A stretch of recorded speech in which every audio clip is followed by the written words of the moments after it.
शिक्षकाच्या पेशेला लाजिरवाणी घडणारी गोष्ट समोर आलेली गोष्ट आहे मुंबईमध्ये उच्चभ्रू सोसायटीमध्ये आणि उच्चभ्रू शाळेमध्ये, ज्या शाळेचा भारतामध्ये टॉप 10 शाळांमध्ये 5व्या क्रमांकाला कदाचित नंबर येत असेल किंवा टॉप 5 स्कूलमध्ये त्या शाळेचं नाव येत असेल, त्या शाळेमधली घटना आहे. एका इंग्रजी शिकवणाऱ्या शिक्षिकेनं तिच्याच वर्गातल्या एका विद्यार्थ्यावरती शारीरिक अत्याचार केलेत आणि हे अत्याचार वर्षभर केलेत. शेवटी आता त्या मुलांनी वैतागून त्याच्या आईवडिलांना हा सगळा प्रकार सांगितला आणि त्याच्यानंतर देखील ज्या वेळेला त्या मुलाच्या आईवडिलांनी त्या मुलाची शाळा सोडली, दुसऱ्या शाळेमध्ये ॲडमिशन घेतलं, तरी देखील हा शिक्षिकेकडून होणारा त्रास हा कमी झाला नाही, वाढत गेला. आणि शेवटी राम मित्रांनो, मी अमोल कोळेकर पाटील. सध्या काल आपण सगळीकडे डिबेट बघितले असेल तर महाराष्ट्रामध्ये जिल्हा परिषदच्या शिक्षकांवरती किंवा सरकारी शिक्षक आहेत ह्यांच्यावरती प्रशांत बंब जे आमदार आहेत BJPचे यांच्याकडनं प्रचंड मोठ्या प्रमाणामध्ये टीका करण्यात आली. आणि आज त्याच पद्धतीची एक बातमी समोर आली की शिक्षकाच्या जातीला काळिमा फासणारी गोष्ट समोर आली. बातमी आहे मुंबईमधल्या उच्चभ्रूत शाळेमध्ये, ज्या शाळेचा भारतामध्ये कदाचित 4-5वा नंबर येतो, त्या शाळेतली बातमी आहे. इंग्रजी शिकवणाऱ्या एका मॅडमची, त्या मॅडमचं त्यांच्या शाळेमध्ये असणाऱ्या एका 8वी आणि 10वीच्या वर्गामध्ये शिकणाऱ्या एका मुलाबद्दल आकर्षण निर्माण झालं. आणि हे आकर्षण कधी झालं? 2024च्या डिसेंबर महिन्यामध्ये, 23 किंवा 24च्या डिसेंबर महिन्यामध्ये.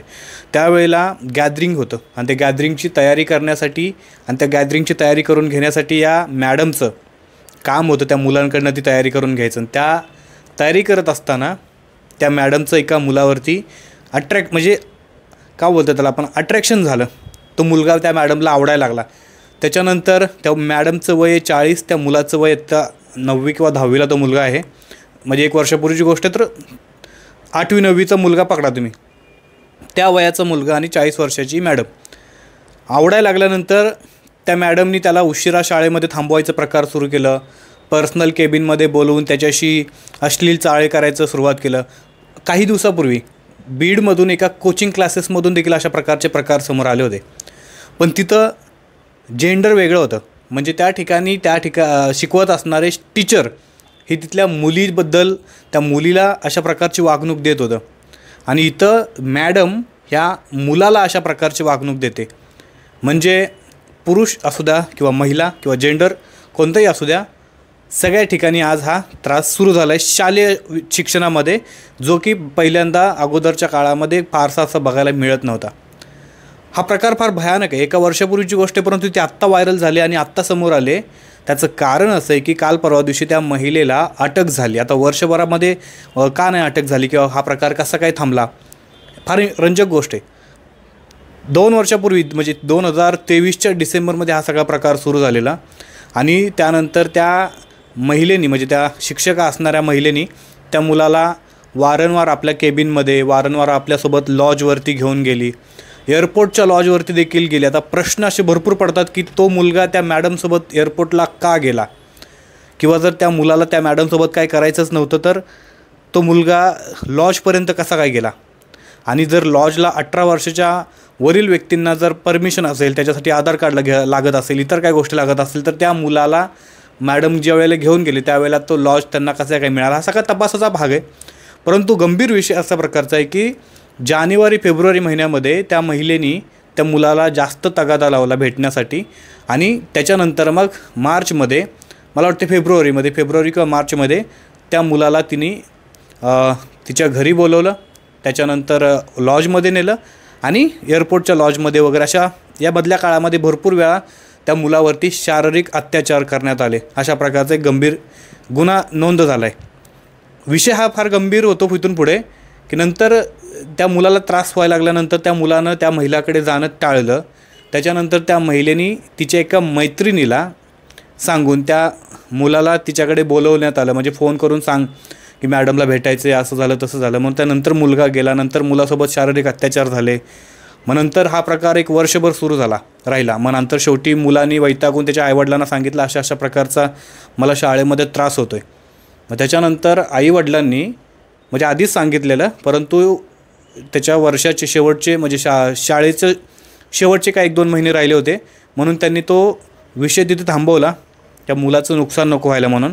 आणि नंतर ती ज्यावेळेला परीक्षा संपली त्यावेळेला दुसऱ्या वर्षामध्ये त्या मुलाची शाळा चेंज करण्यात आली. बरी शाळा चेंज केल्यानंतर देखील ती मॅडम त्या मुलाचा पाठलाग सोडत नव्हती.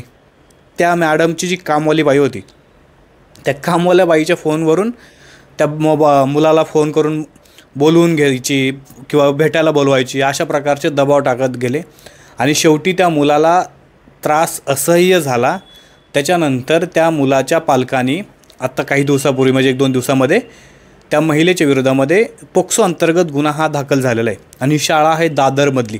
दादर म्हणजे आपल्याला माहिती आहे की मुंबईचं अगदी सेंटर म्हणू शकतो आपण. आणि त्या सेंटर असणाऱ्या मुंबईमध्ये ती शाळा भारतातल्या 5व्या क्रमांकाची येते. टॉप 10 शाळांमध्ये ती शाळा येते. तुम्ही विचार करा की कशा प्रकारचं हाय सोसायट्यांमध्ये म्हणा किंवा अशा प्रकारच्या शाळांमध्ये ह्या सगळ्या गोष्टी घडतात. तिच्या मैत्रिणीनं एकदा मध्यस्थी केलेली या मुलाला त्या मॅडमला भेटवण्यासाठी. त्यावेळेला मैत्रिणीनं फार मोठा सल्ला दिलेला, म्हणजे एक गोष्ट सांगितलेली त्या मुलाला. ती गोष्ट अशी प्रकारची होती की आजकाल वयस्कर स्त्रियांचं कमी वयातल्या मुलांसोबत अफेअर असणं हे सामान्य गोष्ट आहे. त्याच्यामुळं तुझं आणि तिचं म्हणजे त्या मॅडमचं आणि त्या विद्यार्थ्याचं रिलेशन असणं याच्यामध्ये काही वावगं नाही. त्याच्यामुळं तू जसं मॅडम बोलते तसं तू कर, असं त्या मॅडमची एक मैत्रीण जी मध्यस्थी करत होती या मुलाच्या आणि मॅडमच्यामध्ये, असं त्या फोनवरून सांगितलं होतं त्या मुलाला. असा एक मजकूर त्या FIRमध्ये नोंद झालेला आहे.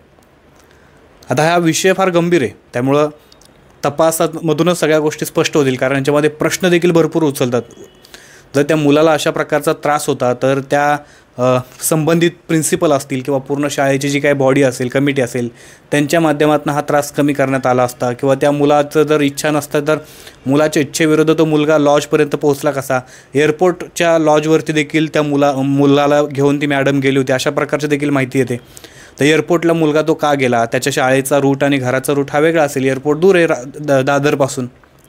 बरेच प्रश्न आहेत. हा सगळ्या तपासाचा जरी भाग असला तरी बीडचं एक प्रकरण बघितलं, जे क्लासेसमध्ये होणाऱ्या मुलींच्या अत्याचाराबद्दल वाचा फोडणारं प्रकरण होतं. तर सेम प्रकरण हे मुलांवरती देखील अत्याचार होतात याचं हे जिवंत उदाहरण आहे. आता तपास ज्यावेळेला होईल त्यावेळेला काहीतरी कळेल आपल्याला.